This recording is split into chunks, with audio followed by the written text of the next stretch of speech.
So వీళ్ళు కట్టుకునే ప్లేసుల్లో మొత్తం వీళ్ళు భూములు వీళ్ళ షాపులన్నీ మొత్తం డెమాలిష్ చేసేస్తున్నారు.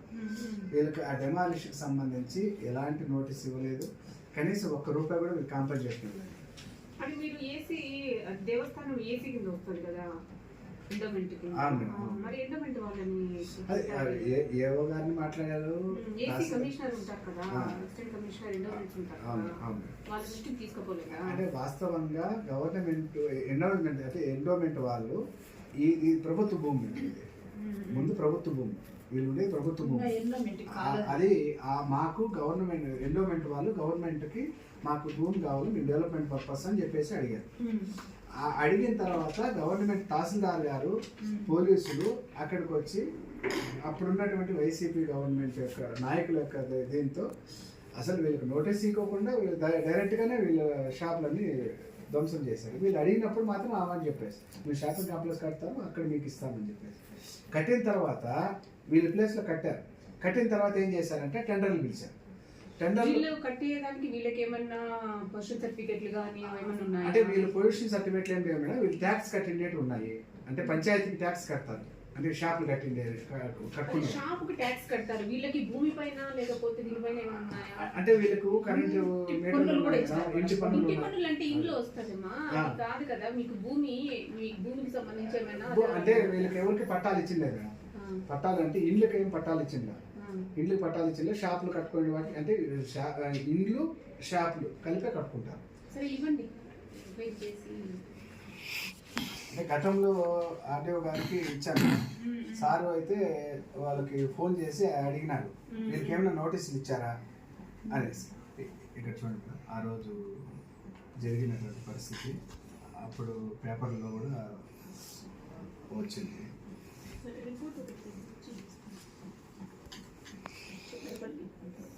చూడండి చేసినాను. ఈరోజు 4 సంవత్సరాలు అయింది మేడం, ఇప్పటిదాకా వాళ్ళకి ఇల్లు కట్టేలా.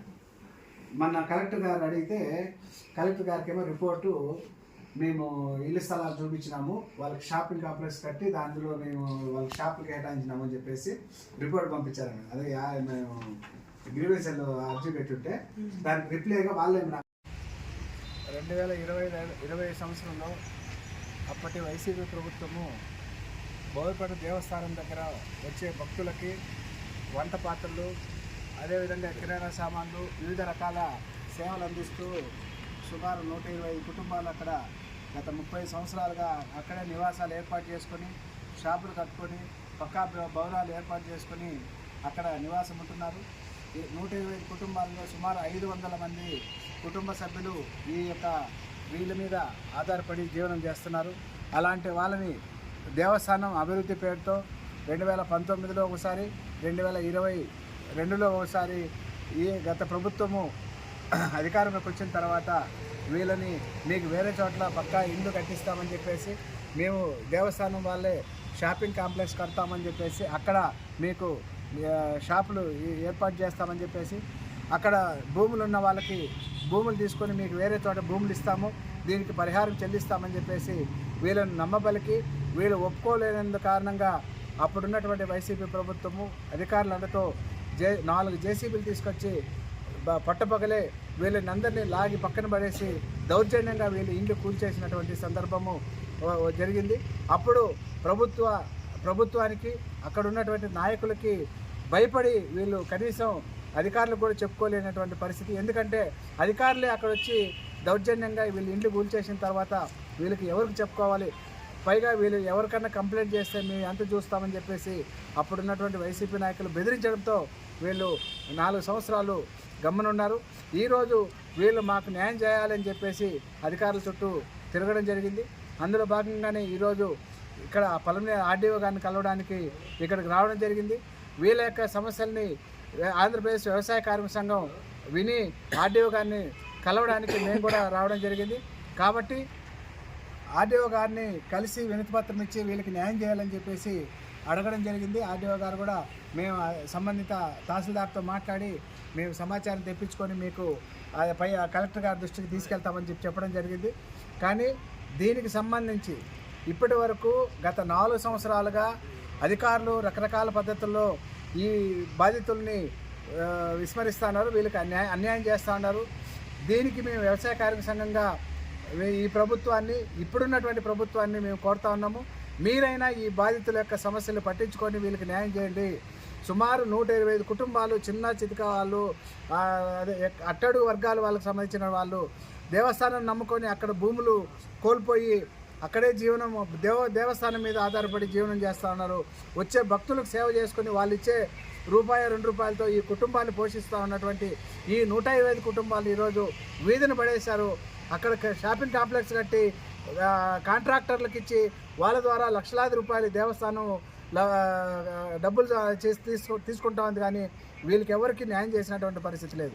2013 భూ సేకరణ చట్ట ప్రకారంగా వీళ్ళకి అందరికీ పరిహారం చెల్లించాలా, ప్రత్యామ్నాయంగా R&R ప్యాకేజ్ ద్వారా వీళ్ళకి ప్రత్యామ్నాయ పరిస్థితులను కల్పించాలా అనేది చట్టం చెప్తా ఉన్నా కూడా ఆ చట్టాన్ని ఎక్కడ కూడా పాటించినటువంటి పరిస్థితి లేదు.